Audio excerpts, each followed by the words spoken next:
We are in the heart of rebel-held Syria, and this entire area has seen some of the most intensive bombardment in the past few months. And we've been traveling all around here for nearly a week now, and certainly it is fair to say that since the cessation of hostilities began, there has been a dramatic decrease in the number of airstrikes. Now, having said that, earlier we visited a town called Dar al-Izza on the outskirts of Aleppo, and people there told us that about 30 hours after the ceasefire began, there was an airstrike on a house. We were able to capture some video of the aftermath of that airstrike. There have also been reports of clashes in other parts of the country, but certainly it does feel quite a bit quieter here. Now, what's interesting is that you won't find anybody here celebrating about this ceasefire, and that's for a number of reasons. Firstly, in the run-up to the cessation of hostilities, there was a dramatic increase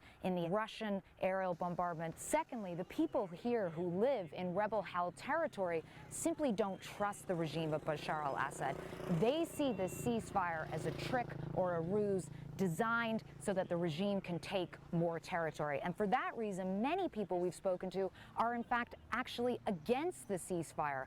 Just a few days ago, we attended a protest where people were carrying signs that said, "This ceasefire is a betrayal of our martyrs, of those who have died for the cause." They were chanting over and over again, "We must keep on fighting and we must unite." Even the imam in his weekly sermon was urging people not to heed the ceasefire and to continue fighting, not to give up. And I think what this really highlights is the fundamental disconnect between the people who are fighting and dying on the ground here and the people outside of the country who are brokering these types of deals.